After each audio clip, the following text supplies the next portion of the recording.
मैं तो दिल्ली में रहता हूँ और रेडियो फीजी बहुत रेडियो फीजी रोज सुनता हूँ. रेडियो फीजी 2 देश की धड़कन. Good evening, Fiji. In this bulletin, traders continue to dupe Fijians. Worst ratepayers in the country revealed. And restrictions linked to increase in child abuse. From the studios of FBC Suva, Jackie Spate. Over 73 traders are now under investigation for unscrupulous dealings and trying to take advantage of vulnerable Fijians who are already in financial despair. The Fijian Competition and Consumer Commission says some of these traders are repeat offenders who are not shying away from making profit at the expense of consumers. Pranita Prakash reports these traders include supermarkets, pharmacies, corner shops, wholesalers and importers. Despite several warnings, unscrupulous traders continue to violate the FCCC Act. So far we've conducted more than 1,375 inspections over the last week or so.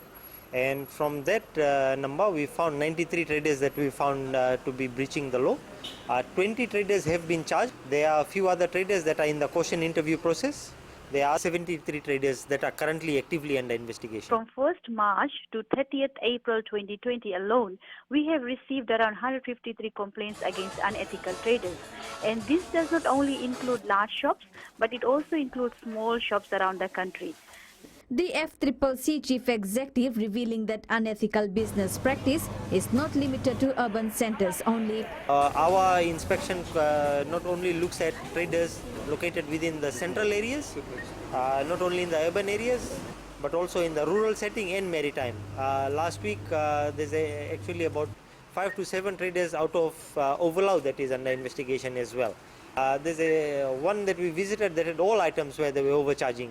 While the Consumer Protection Agency says these traders who continue to breach the law will front court and pay hefty fines, the Consumer Council says they will not hesitate to expose the names of these traders who are trying to profiteer from vulnerable Fijians during this difficult period.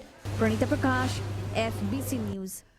The residents of Nasinu area have complained of poor services by the town council, claiming that the garbage collection is not done on time.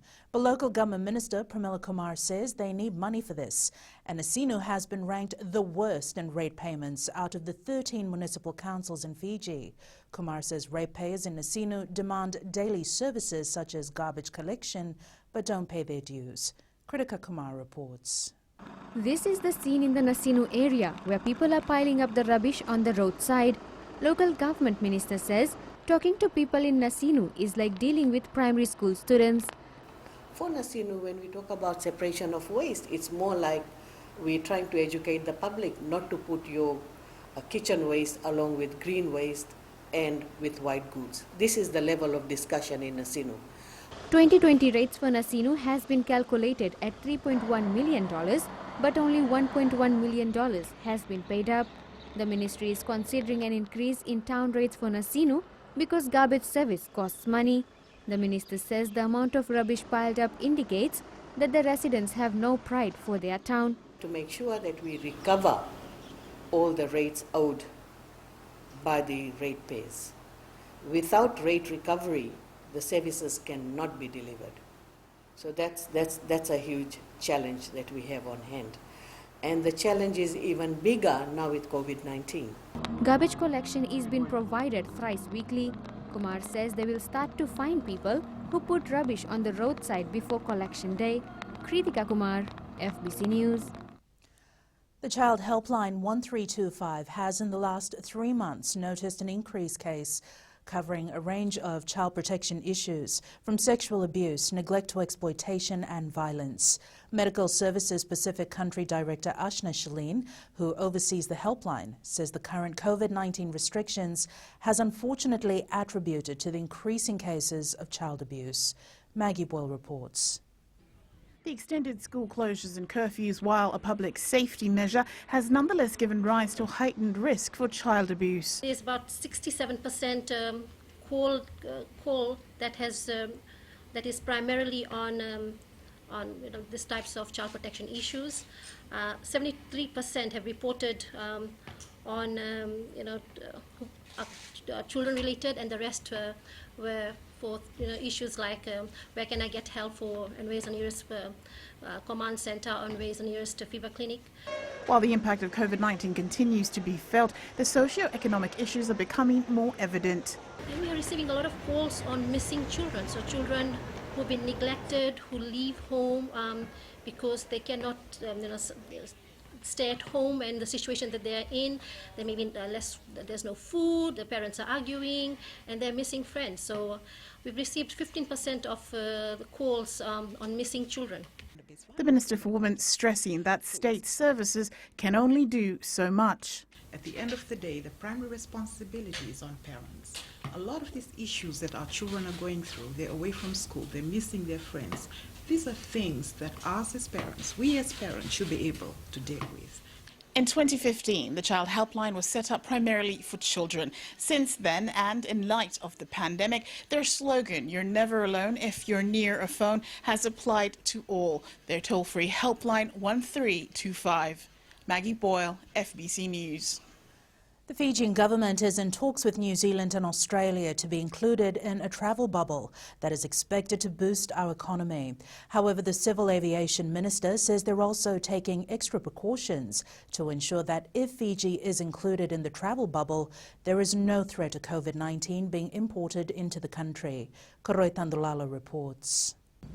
The Civil Aviation Minister says they've been in touch with respective ministers from Australia and New Zealand on the matter and are waiting for a formal response. We'll also be vulnerable too, so we need to ensure that we don't get any cases coming in from overseas too. But most definitely there's quite a lot of discussion we've been having. That confidence level is needed to be there. And once the confidence level is there, what may be some of the requirements that we would need to put in place as a country, as a tourism destination, that would ensure that visitor confidence, is maintained. The minister says while joining the Trans-Tasman bubble would be beneficial to our economy, we must ensure that the country continues to flatten our COVID-19 curve to grow the confidence of our closest markets.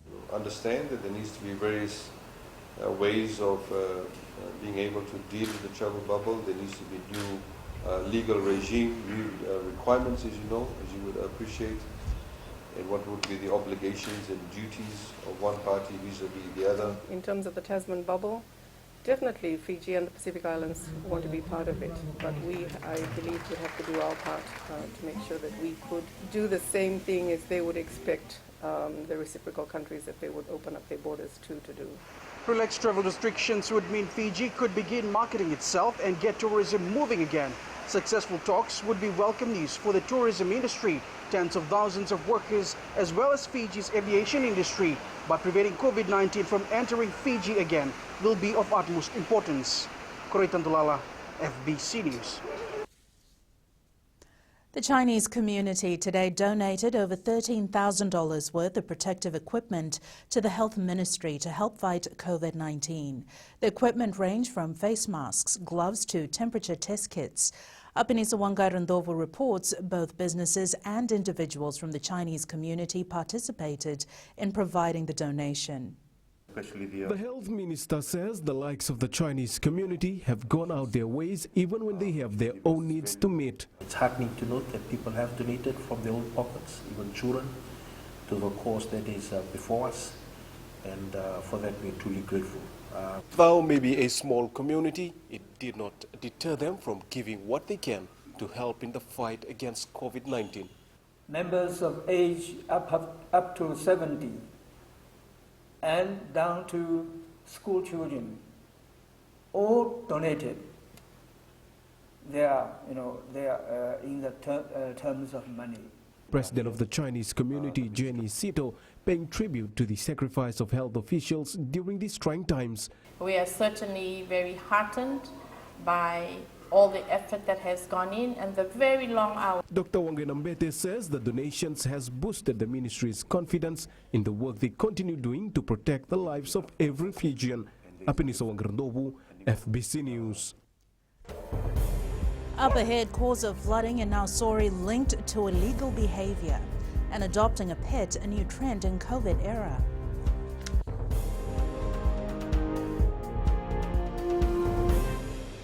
Bula nadang go aprosa ngarse go erkraki do televe on varro na radio Fiji 1 nandom ibit. Radio Fiji 1 nandom.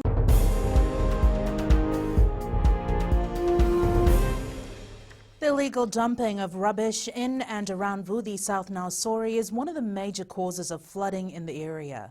Waterways Minister Dr. Mahendra Reddy says the rubbish has blocked the flow of drains, creeks and rivers, causing flooding during rainy weather. Sainiani Boiler reports. It's this rubbish that is causing flooding in Waindamu, Usuya and Vuthi outside Nausori during heavy rain. The minister says with desalting works to be undertaken by the ministry, what is needed is more support from the community to stop the illegal dumping of rubbish. We are risking the life of our livestock. We are risking our own people's health and well-being by contributing via the leachate which is ending up in the waterways. Dr. Reddy is pleading to the members of the community to maintain their waterways once all the work is done by the ministry. We are here to support, but you're making things difficult for us. You are deliberately trying to clog the waterways, and we will not be able to handle cleaning our waterways if this continues. We need to put a stop to this. So the farmers are doing quite well, but unfortunately this flooding and water flow problems has created to us, and then we made a request and we are very happy that our request has been had. The Waterways Ministry has started desalting creeks and rivers in and around the Vuthi area in an effort to address the issue. Sainiani Boiler, FBC News.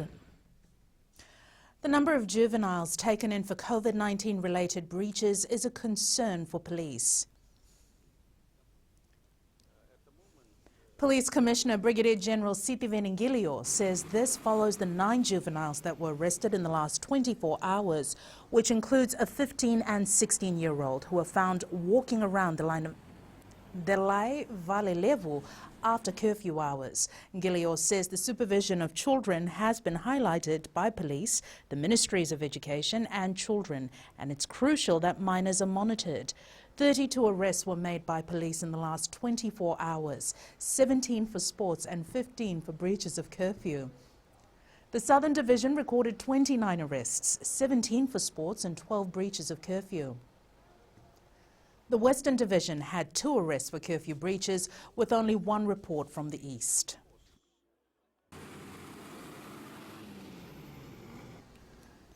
The spread of the coronavirus has made social distancing the norm. With it, an increase in loneliness and isolation. But a potential bright spot has also emerged, a surge in pet adoptions and fosters. Taika Waititi is having quite the year. Not only did he win his first Oscar, he will now direct and write a new Star Wars film. A day after the announcement, and fans have gone into a frenzy. And we all eagerly await that movie. Now it's time for business with Whitney. It's Jackie in business tonight. New payment option making life easy for Fijians.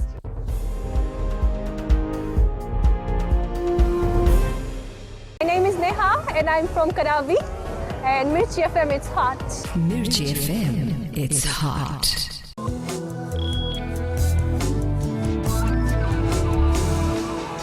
Vodafone Fiji has seen the success of the M-Pesa Scan-to-Pay QR app during the COVID-19 crisis.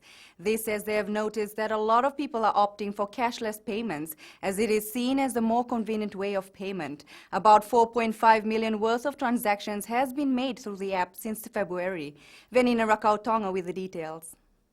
The QR scan and pay feature has become suitable for many during this COVID-19 pandemic. The importance of the digital channel has really become very pronounced during this COVID as more and more people work from home, as many of the traditional businesses were in lockdown mode, and people looked at the digital channels to be able to still send money, receive money, and help their families. This has also solved problems for many businesses who have jumped on board. Vodafone Fiji, with its payment option and payment gateway through M-Pesa, is very well placed to offer a complete solution to businesses who want to, build their own website with, the ability for people to order online or be part of an e-commerce platform where M-Pesa becomes a payment option. Because really, if you look at it, the markets are evolving from physical markets to virtual markets. Just to see how handy QR Pay is, I caught up with Vinita, who sells food from the back of her van. It is very convenient. It's during especially busy time. It's easy to, can save the customers very fast, and there's no hassle for the change. Yeah. There are currently 600,000 people who are pre-registered into the M-Pesa app, with around 150,000 who are active users. Venina Rakotonga, FPC News. The Housing Authority of Fiji has engaged real estate agents to try and sell non-residential and high-end residential property.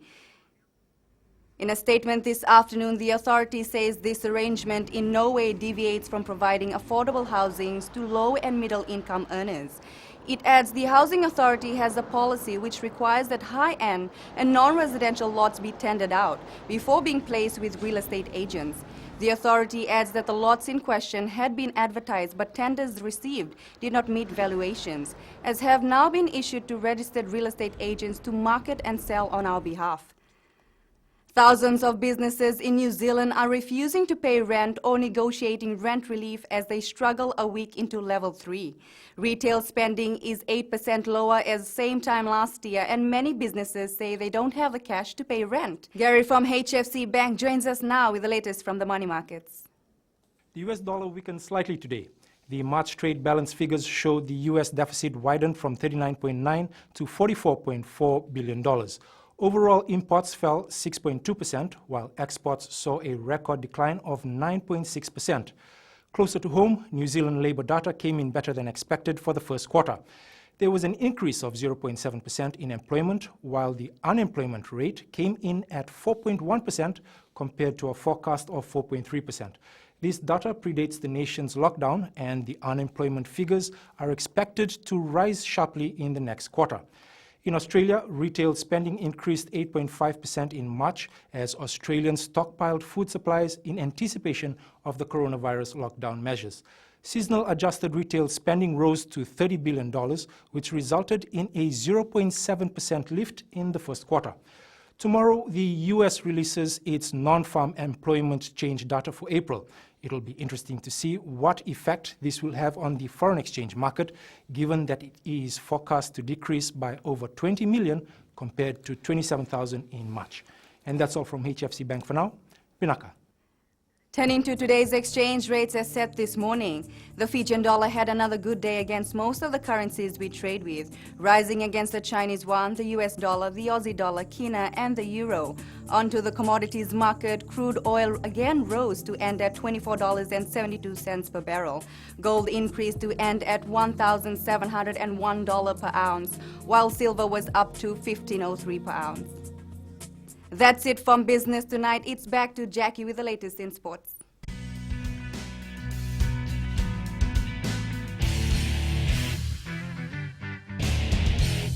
Bula, I'm Miri, I'm from Lotoka, and I love Gold FM because they play all my classic hits. Gold FM, only the classic hits.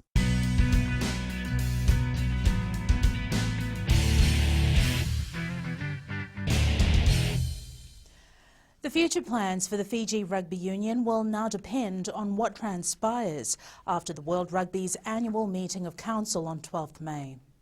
Voting is a confidential issue.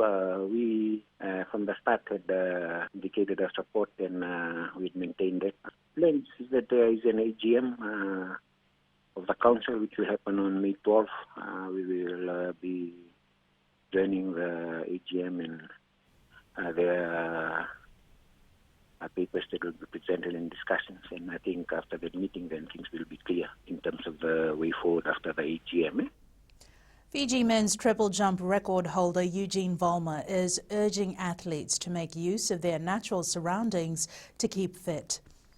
Bulma says this is in particular for athletes looking to qualify for the Tokyo Olympic Games. The Olympic hopeful says the closure of gyms and other sporting facilities should not be an excuse for athletes to disregard their training. We use our surroundings, we use the parks. We use the hills for road runs and for hill runs when we can.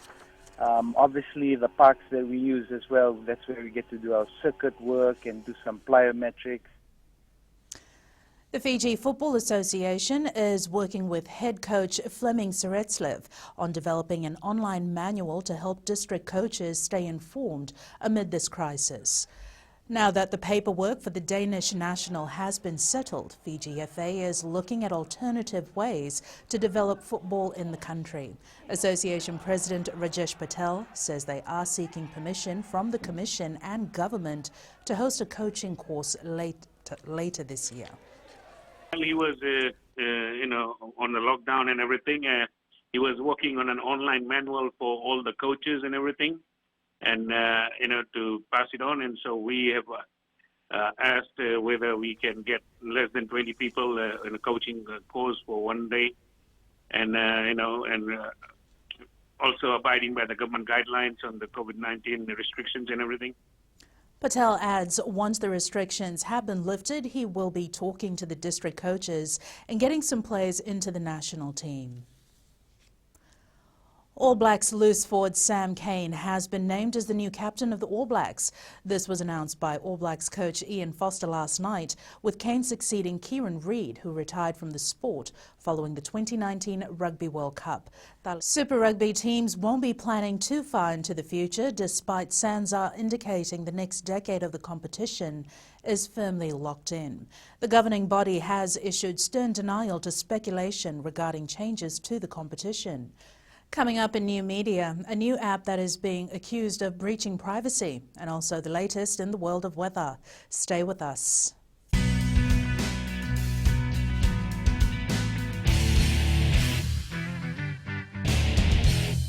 I'm from Lotoka and I love Gold FM because they play all my classic hits. Gold FM, only the classic hits.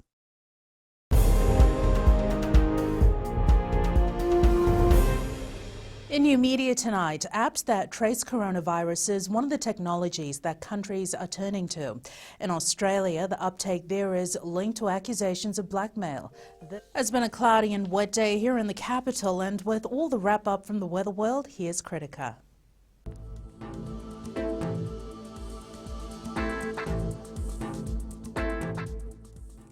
A trough of low pressure remains just to the southwest of the group, meaning most places will have cloudy and rainy conditions for the next couple of days.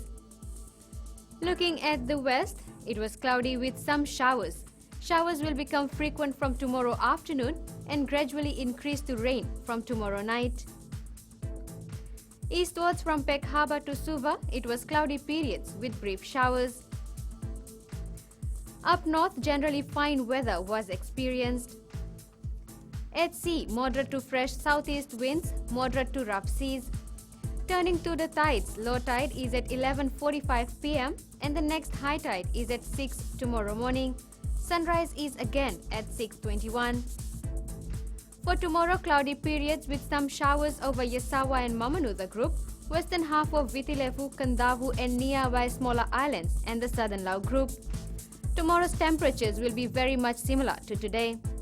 Looking further on to Friday, rain becoming frequent and heavy at times with few thunderstorms over Yasawa and Mamanuca group, western half of Vitilevu, Kandavu and nearby smaller islands and the southern Lau group. Jackie. Thanks so much for that, Kritika. In Fijian Pulse today, we asked, has the COVID-19 impact seen you resort to things such as backyard gardening?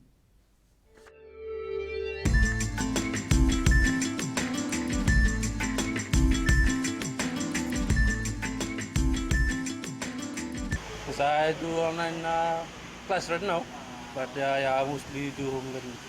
It has. Actually, I've been doing that before, but it has been a great time to enjoy with the family and also get back to friends. Yes, I do some plantings at my backyard, like vegetables like ambele, roro, bayan. Yes, I have started planting cabbage, mbele and cassava.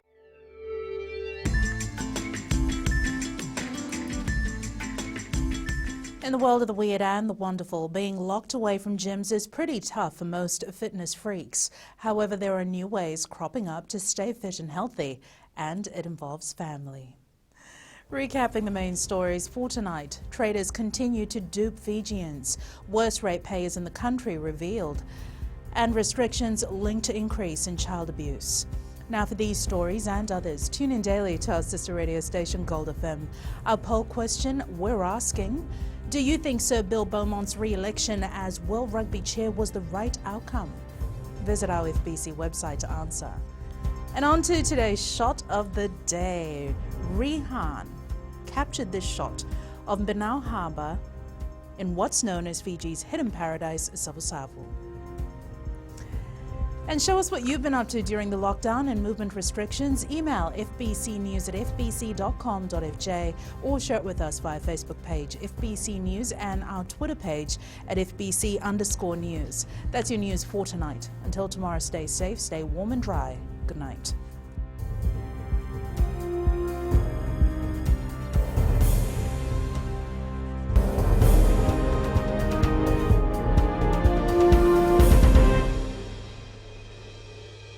I'm Miri, I'm from Lotoka, and I love Gold FM because they play all my classic hits. Gold FM, only the classic hits.